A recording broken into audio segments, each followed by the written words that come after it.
friend of the show, Jay Fresh, who we haven't had on in a while. We got to get him back on here. He typically puts out positional fan rankings every year, and I like to look at these because it shows me the perception of certain Penguins players in the national eye. Obviously, Penguins fans are going to vote for their guys, or maybe not, considering the two guys that are on this list. But it's interesting to see where they fall in the national perspective. When you look at the Penguins, Erik Karlsson and Chris Letang both have fallen off a little bit from their rankings going into last season. Karlsson right now is ranked the 16th best defenseman in the National Hockey League, which is down 8 spots from last year. He was ranked 8th following his 3rd Norris Trophy campaign with the San Jose Sharks. And then there's Chris Letang, who right now is ranked 35th, down 12 spots from last season. What do you think about Karlsson and Letang bouncing down these fan rankings from Jay Fresh Hockey? I'm not surprised at either of them dropping, because Karlsson just had a season where maybe the expectations from certain people, like fan voters, was just a little too high. And when he didn't reach it, oh, he's washed. Oh, that's it. That's enough of that, because he's Erik Karlsson. He can't even play defense, and now he can't even score. $10 million overpaid. That's what a lot of fans are going to think. It's regardless of that, though, 16 is still not terrible. Yeah. In terms of the fan vote, that's still pretty good. It's just also hard to take votes away from guys like Cale Makar, Rasmus Dahlin, even, and Adam Fox, Roman Josi. It's hard to take votes away from those guys. Yeah. But you really have to essentially have that 100-point season again to really suck votes away. And as for Letang, I mean, criminally underrated his entire career, both by national voices and fans outside of Pittsburgh. So even inside of Pittsburgh for a good long while, from what I can recall. But that being said, again, doesn't shock me, because he's just never had that national attention. He's never had that, I don't want to say star power league-wise, but he's just never caught the eye of everyone in the NHL that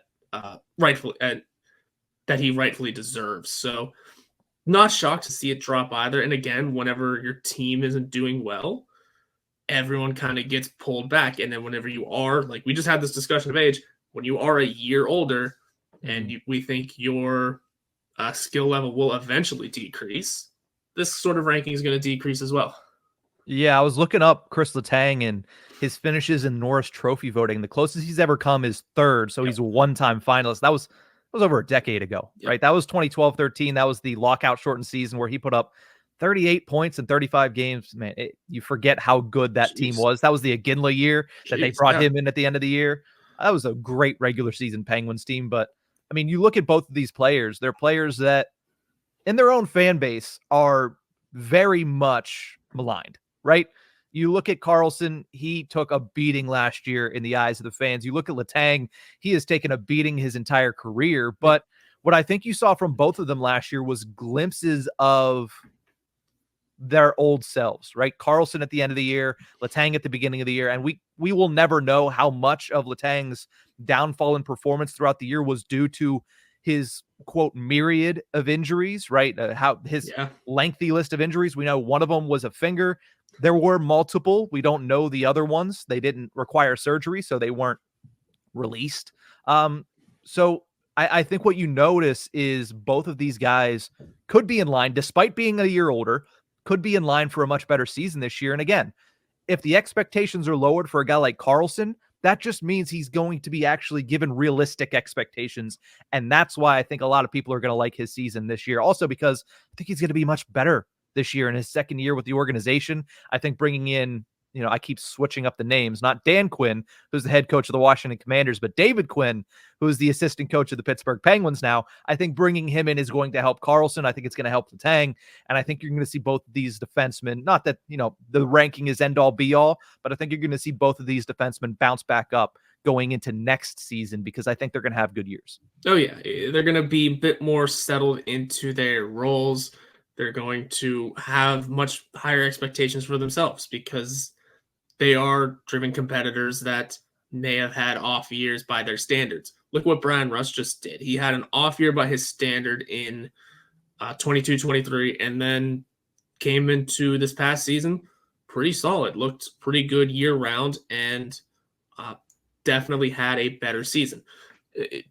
And not that, Brian Rust is any less driven than Carlson or Letang, but those two are going to put it on to another level because they are elite talents, or at least maybe they used to be, so they still may have something left in the tank to show. I absolutely expect them to have better seasons too. It just depends on how much better, at least in Letang's case. Again, he's a few years older. He's usually injury prone, so we'll see how much further up he can go at this point of his career.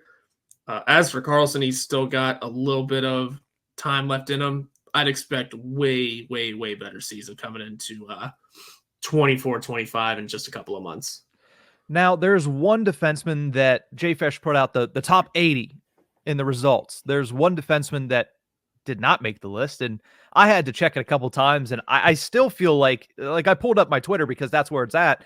I still feel like I may have missed something because Marcus Pettersson, nowhere to be found on the top 80 best defensemen in the National Hockey League. He's been criminally underrated. You mentioned that for Chris Letang. I think Marcus Pettersson is somebody that could have that tag placed on him as well. Criminally underrated, nowhere to be found in the top 80. I understand it's a fan ranking, but there are names like Rasmus Sandin, Jacob Trouba, who I think 1-for-1 defenseman-wise, Marcus Pettersson is a much better defenseman than Jacob Trouba. He might not injure people as much, but I mean, hey, I think he still has a pretty big impact on the game. Cam Fowler, who, to be completely honest, didn't even know was still playing out there in Anaheim. Jake McCabe, and even a guy like John Marino, who, even at his best in New Jersey, I don't think he touched what Marcus Pettersson is for the Pittsburgh Penguins. I think Pettersson is a bona fide number one left-handed defenseman on any team. And you look at a guy like John Marino, who has been a top 4 guy for certain teams. For the Penguins, he was especially. But again, seeing him on that list and not a guy like Pettersson, those are just a few names as well. The fact that Pettersson wasn't on this list was very shocking to me. Are you surprised at all that he didn't make the 80 best defensemen in this fan voting? Yes and no. I'm surprised because he definitely is among the top 80 defensemen in the NHL. Point blank. There's no doubt about that. I'm not surprised, though, because of the fan vote portion of it, because it is fans looking at maybe I don't know how the whole thing worked. I don't know how many defensemen fans listed off, but if fans are only submitting, say, their top 10 or their top 20, the name's just not going to get brought up. So it's not going to file into that sort of scenario. And also, when you consider some of the names that you brought up there, John Marino is one where you can have the argument over who is better between Marino and Pettersson. On the grand scheme of a fan vote, the hand is going to be pushed toward John Marino. That's just the way that is. Jacob Trouba, I mean, the thing is he's going to reach that list because A, he plays in a massive market in New York. B, he makes headlines every day, good or bad, regardless of what it is. And C, he's a captain of that team. I mean, automatically the status and the stature is going to carry him in a fan vote like this. Mm-hmm. The Rasmus Sandin one, okay, that's weird. That's interesting. Could just be because former Leaf, former whatever, and may have impressed a bit more than expected. Maybe he's one of those guys that they're giving the vote to him because of maybe he's got a good future ahead of him. What else? What are the other names that you said? There's one more I wanted to touch on. Oh, Jake McCabe Fowler also plays in a Fowler. I got nothing on that one. I got nothing. He's aged, and maybe that's part of it. It's just a name that's been around for a long time and is still playing. Go ahead. But Jake McCabe plays for the Leafs. So it's, again, a massive market that is going to push, in a fan vote, their guys in to something like this. So, and in turn, if you really wanted to boil it down, people are going to, again, look at Jake McCabe and say, well, he might just be better. Again, that could just be a wrong opinion, but it is. You're right. It is. It is. But in the quick scheme of, I know how these things work. They're kind of just voting in a Google thing, but they're not really doing hard research, but it's just part of the vote. And again, I'm not bashing the vote, not bashing what the fans think, because the top 10 is probably 9, 8 for 10. Not bad. But of the way we look at it, and in the grand scheme of things, he deserves to be in the top 80. Some of those names are questionable, but I can understand why certain ones would make it over Marcus Pettersson. Yeah. Would you agree that he's one of the most underrated defensemen around the NHL? For sure, and that only grew in the past few seasons too. I mean, let's not forget a couple years ago, not too long ago, we were looking at Marcus Pettersson as probably the top trade chip on the team. Yeah, for multiple seasons. And the reason was because of his contract, and he hadn't played up to it. And now you're looking at his contract and saying, well, he's overplayed it now. So it's kind of balanced out in a good way, where now there's a lot of discussions about should they or shouldn't they extend him or use him as probably their best trade chip going into the 2024-25 season. So interesting rankings here. I'm intrigued to see when the rest of the positions come out.